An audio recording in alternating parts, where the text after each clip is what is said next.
What's up, Grandmaster Igor Smirnov is here, and in today's video we're going to go over an opening variation which is universal for black. It works both against white's smooth pawn e4 or pawn d4. It is aggressive, it is easy to learn, you're going to be able to apply it after the next 10 minutes against any opponents, and by the way, the vast majority of your opponents know nothing about this opening variation. And if that sounds exciting, let's go ahead and get started. Let's say your opponent starts it off with a king's pawn move, pawn to e4. You can use different move order to get to the same position, but I recommend pawn d6, pretending like you're gonna play the Pirc Defense. And here white usually goes d4, occupying the center, and then you play pawn to e5. In this position, most of your opponents will be tempted to trade here on e5, hoping for you to recapture, and after that, they'll hope to take here on d8, forcing your king to move and, getting some advantage. But instead, we have something else in mind. We're going to go knight to c6. Our plan is to gambit a pawn but get ahead in development and develop a quick attack. Now, we're attacking this pawn twice with our pawn and the knight, but of course there is a simple solution for white. They're going to take here on d6. We're going to recapture with our bishop, which is nice, because you develop a bishop and it looks towards white's potential future castling. In this position, while we usually develop knight to f3, because that develops a knight, and also white is getting ready to castle in the future. And after knight f3, we're going to play bishop g4 because, in fact, our plan is to castle queenside, which is something white does not expect. So we go bishop g4 here, beating this knight and also, clearing the path for our king to castle queenside on the following moves. And in this position, most of your opponents will play bishop e2. Actually, what I love about this opening is that we exploit common thinking patterns of your opponents. We know how they're going to think, and we're going to use that against them. So Stockfish actually, says that white could play better, but it is extremely difficult for your real opponents to play as Stockfish all the time.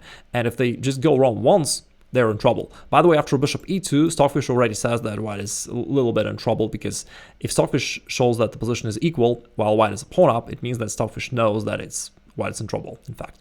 Okay, after bishop e2, we play queen e7, which is once again a multi-purpose move.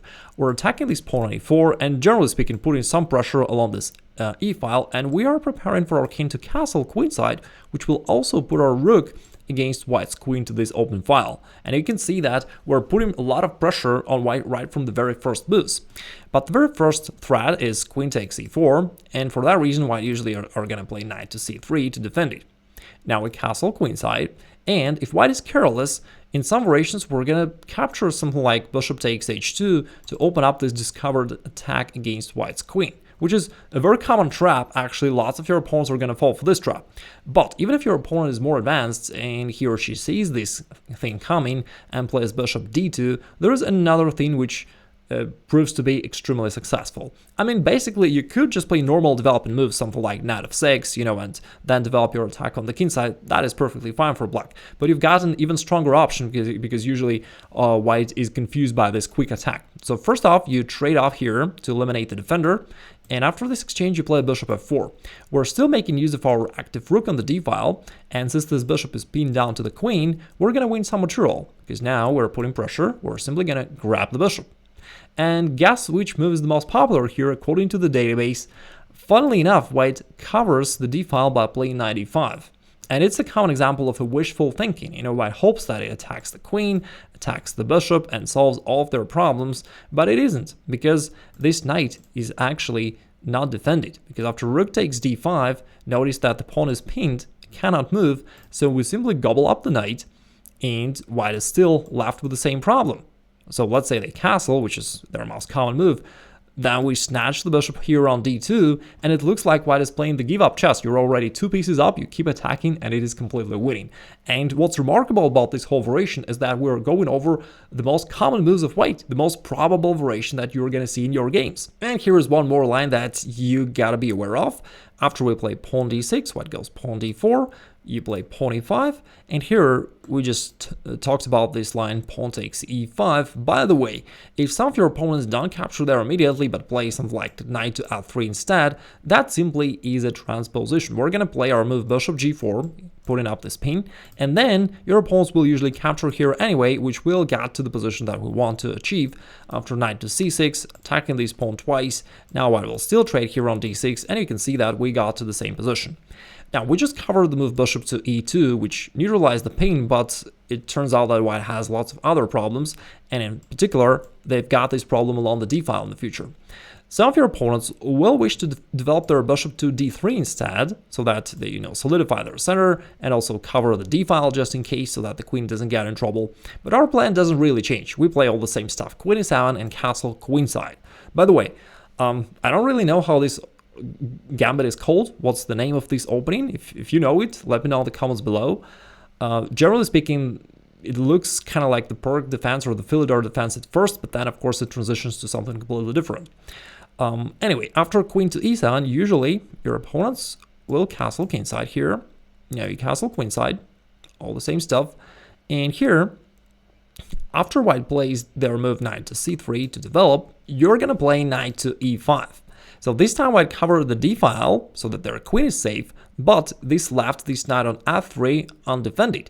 And now we take advantage of this pin, the knight is pinned, and with our knight from e5 we're putting more pressure. So we're threatening to capture there, destroy white's castling position, and to attack after that, which will provoke many of your opponents to play bishop to e2, trying to neutralize this pin, but that falls back to the previous trap, right? That opens up the d file. So now you trade here on f3, and now we've got this perfect condition for the discovered attack with bishop takes h2, and we're gonna win the queen on the next move. After king takes, it's useful for black to toss in this in-between move queen to h4 check, because it checks the king but also defends this bishop so that white cannot take it.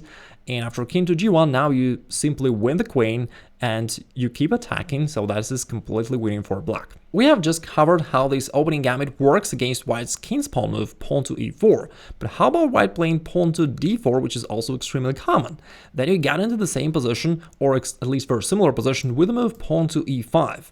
So you gambit this pawn on e5, and after that we play pawn to d6, and you see that the overall pattern remains to be the same. So after white takes here on d6 and our bishop comes out, and if white plays knight to f3 or whatever, we go knight c6, and basically our plan doesn't change. There's a little difference that in the previous variation white had their pawn on e4, and now it's still on e2, so white has a choice between whether to play pawn e4 or pawn to e3. But that doesn't change anything for you. You've got the same setup, the same attacking plan. You're going to push it no matter what, right? So we're going to play queen e7, bishop g4, and castle queenside.